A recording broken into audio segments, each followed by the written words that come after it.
turn my headphone down a little bit. Yeah. Yeah. Yeah. Yeah. Yeah. Yeah. What's up, guys? It's your boy AJ here. Now, I know it's a little late at night, but a couple hours left. Not even a couple hours, like 30 minutes left here on this beautiful Wednesday evening. I decided to launch a new thing. Check out every Wednesdays. It's going to be called Melee Wednesdays. I'm going to have an episode strictly talking about MMA, combat sports, boxing, you name it, whatever. I'll have it on here. I got you guys. Whatever you need, whatever MMA necessities you need, don't trip. I got you. Now, there's a lot of people that are like, oh, you know, sorry, my hand's in the way. It's my DJ set. But a lot of people are like, oh, you know, why don't you have, you know, MMA Mondays? Well, it's still considered football. I might have football Mondays. Who knows? Still, though, Melee Wednesdays. I like the way it flows off the tongue. Watch out for that in the future. I'm going to get this out of the way. Yeah. I don't like that at all.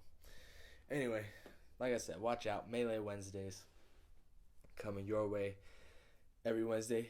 Be talking about MMA, boxing.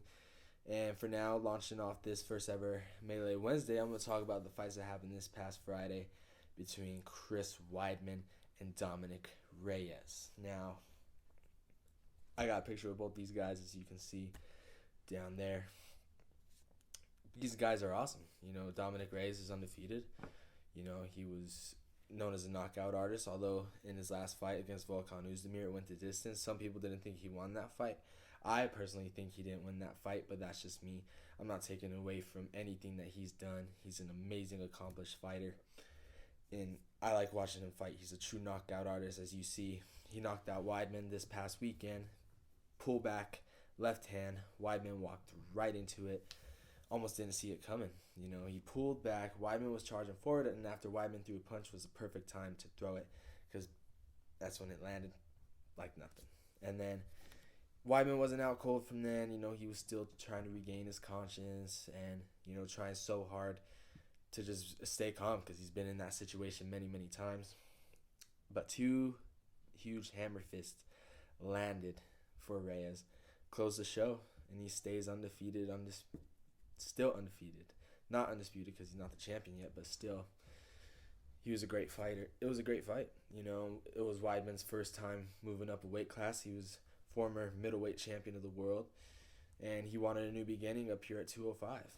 Now, the problem with that is a 15-pound jump. I mean, that's tough as it is, and he's lost 4 of his last 5 down at middleweight. Now it's 5 of his last 6. I mean, you know, he said he's in a long Instagram post. He's not done, and he's been getting knocked out, man. You know, let's look back at the losses. He was a champion for a while, right? Won the championship by knocking out the greatest of all time, Anderson Silva. I was there. He knocked him out. Anderson was clowning around, and he caught him, you know, shocked the world. And it proved that guys can be beat on any given night. He won the title in 2013, defended against Silva later that year. Silva broke his leg in one of the most nastiest knee injuries in the history of sports. Not just MMA, but in sports in general. Defended it against Machida, defended it against Belfort. And that was his last true, most dominant win, even as a world champion. Then he had the fight with Luke Rockhold, where I thought he was winning, but threw a stupid wheel kick that he just plain and simple shouldn't have thrown. And that's when Luke got him on the ground and pounded him. Fight was over. Weidman's first loss. And I thought, okay, Weidman will be back. They were going to have a rematch, as you can see down there. Didn't happen. You know, didn't happen. Weidman got hurt, fought Yoel Romero later that year in 2016, lost that fight, lost to Gegard Mousasi, beat Kelvin Gastelum, but then shortly after that took another long year off, lost to Jacare, now lost to Dominic Reyes. You know, it's tough for him to see where he goes. I mean, I think he should fight a very low-ranked fighter. You know, it's tough seeing him fight these monsters that can just knock him out. You know, it's really, really tough. And, you know, I don't like seeing that. You know, he's one of my favorite fighters. I believe he could be champion again. I do believe he could beat Jon Jones. We'll see what happens. You know, only time can tell, especially who he fights next. However, I do feel that if he does get knocked out one more time, say he loses a close decision or even gets submitted, then he should call it a career. He accomplished everything a fighter's dream is, and that's winning the world title. So I believe after that, just go out there, call it a career if he gets knocked out again, though. Other than that, he still has a lot to prove. I believe he can beat Jon Jones. Like I said, only time will tell. What I say a lot on this show. Then we have Dominic Reyes on the other side. He's just a monster, you know, undefeated. You know, only one fight went the distance, and that was against Volkan Oezdemir. I say give him a title shot. You know, Anthony Smith, he beat Gustafsson, but he just lost. You know, Anthony Smith just lost to Gustafsson. Or he beat Gustafsson, excuse me, sorry. Pretty tired. He beat Gustafsson, but, you know, be honest, who wants to see a fight against him and Jon again? It's not gonna go the same. It's not gonna be a good fight for Anthony Smith again. Then you have Thiago Santos recovering.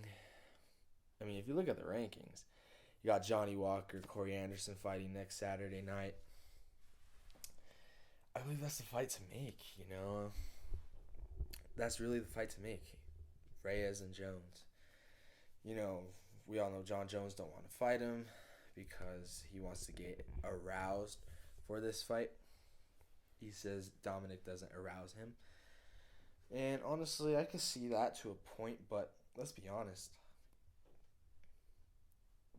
Dominic Reyes is kind of the Rumble Johnson now of the UFC. Now Rumble is coming back, but still, he has big knockout power. He doesn't have the knockout power Rumble has, but he has power that I believe can truly give problems to Jon Jones. He is Jon Jones' height. That could give him problems too. Thiago Santos was an inch off, maybe. Still, that's a fight to make. And personally, my opinion, I don't think Jon Jones wants that fight. Jon Jones doesn't want to risk losing his title to some nobody that a lot of people don't even know. I mean, a lot of people might know him now after he beat Weidman, but still, I still don't believe that Jones wants that fight. Now, he threatened he's going to take 2 years off and all this stuff. He wants to fight the winner of Stipe DC. If he takes 2 years off, Reyes might be fighting for the title yet again, possibly against Anthony Smith. Who knows? Or Jon and Dom will fight. Who knows? Or he might wait for Corey Anderson and Johnny Walker. Jon Jones has a lot of options. Where they choose to take them, that's on him. But I believe him, Reyes, fight to make no matter what. And I believe Dominic Reyes will go out and get the job done. We'll see. And then we also had Yair Rodriguez versus Jeremy Stephens, the real fight of the night. The real fight that was supposed to happen. It happened a couple weeks ago in Mexico, but it ended 15 seconds in. Nobody even threw a punch, you know. Yair Rodriguez threw a kick and then got poked. Jeremy Stephens got poked in the eye. So they decided to run it back this past Friday. Great choice. I loved it. It was a great fight, you know. Close first round. They were going back and forth. Yair was getting the better of the exchanges for sure. But then you also had Jeremy Stephens, you know, getting completely battered by a left body kick that was just truly, it sounded like a baseball bat hitting a pound of meat. Like imagine Aaron Judge swinging at a pound of meat. It sounded terrible. And I thought they were going to stop the fight, but I'm happy they didn't, because then Jeremy Stevens came back, landed a couple big shots of his own, even hurting Yair and giving Yair and all of us, the fans, the true fight that we all wanted. It was a great fight. I just wish there was 2 more rounds added to it. The first fight they had, it was going to be a 5-round fight. This one was only 3 due to it being short notice and the co-main event. It should have been 5. I believe they should fight one more time. Make it a 5-round main event again. Don't do it in Mexico, though, because they'd be crazy over there. Shout out to one of my home countries. But also, like I said, it was just in the moment. It was in the moment.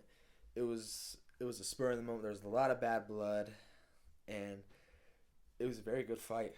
It was very hyped up, and I could see why. It lived up to the hype for sure, without a doubt. And it's truly a fight fan's dream to watch that. Like I said, they should run it back one more time and see if they could get it back or not.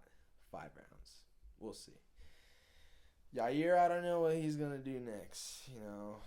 We got Max and Alexander fighting in December. That's going to iron a lot of things out.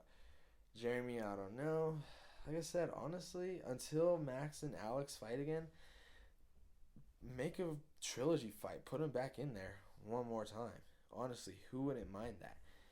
Like, seriously. I think the fans would love it. I would love it. Just make it one more fight. If you make it one more fight between those 2 guys, you already have an early candidate for Fight of the Year in 2020. I'm just saying, UFC, you guys should listen to me. Like I said, next Wednesday, tomorrow, I'm going to be talking about basketball. It's going to be Tough Shot Thursdays. Talk about the week in NBA, especially opening week. We got some games going on tomorrow. We're going to talk about all the games. Just all the games we're going to be talking about. But keep looking forward to Melee Wednesdays. Keep looking forward to all my videos, including Saturday. Saturday, I'm going to drop a special Saturday night special. Tune in for that. It's going to be a long one. Better get your popcorn. Better get your coffee to keep you up. It's going to be a Saturday night special, though. I cannot wait to share that video with you guys. Keep it going. As always, brothers and sisters, keep it 100. Love y'all. Much love. It's AJ, and I'm out.